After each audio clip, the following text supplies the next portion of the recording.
Well, you just touched on this. So you say 60%, about 60% of the students in the district are economically disadvantaged, and a huge chunk are also not English proficient. So right now, the Texas Civil Rights Project is calling on AISD to do a self-assessment, so to speak, on this inequity. What do you think about that? Should AISD undergo a self-assessment to look into this very real issue facing the district right now?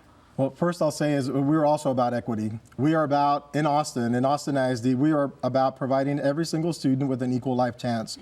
That's exactly what we're about in Austin. That's in our value system. We have had conversations with the representatives from TCRP, and very productive conversations about equity, about school systems, about Austin and how it sort of fits into the entire state system. And we come to the agreement. We are about equity. I do think it's important that over time we reflect back on our work, on our resources, on our goals, and then say we are about equity, we are about an equal life chance. So where are we in relation to that outcome? Let's juxtapose the two. If we like what we're seeing, great. If we're not, then let's change it. Do you feel like you are addressing this, though? Because I know that the Civil Rights Project is threatening to go to the U.S. Department of Education if this self-assessment isn't to their liking. With our school system, we are experiencing the highest graduation rates we've ever had at 84.1%. We have every student group at 80% or better. That was not the case a few years ago. So to the question, am I happy and proud of that? Of course I am. But do I also know and recognize that we have some areas where we need some work? Absolutely. Absolutely.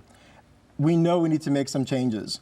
But it is about looking at where we're making some positive strides in student growth and where we're not. And it's actually just calling it and say, well, it's not where we want it to be. It needs to change.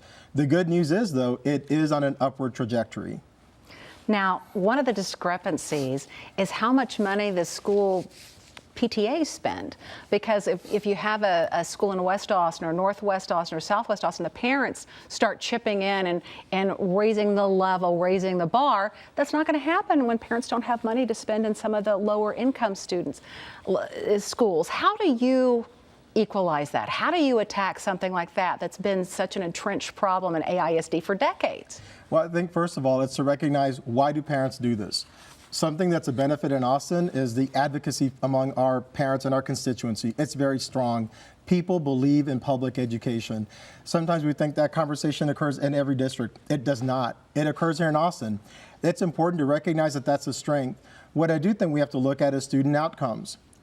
Are we with student outcomes where we need to be with all schools, all communities, and all student groups?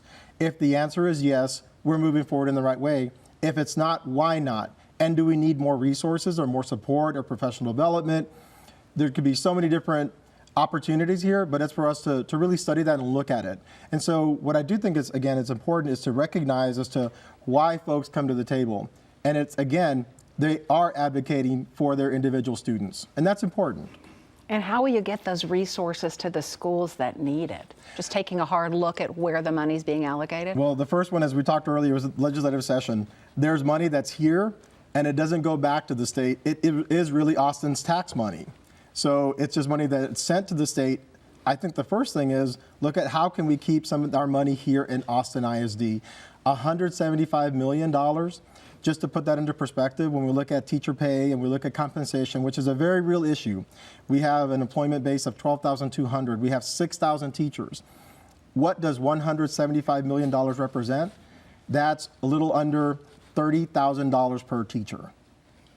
So that's just sort of to make it real. What does that actually mean? That's what it actually would mean as far as if we look at compensation, that would be one factor.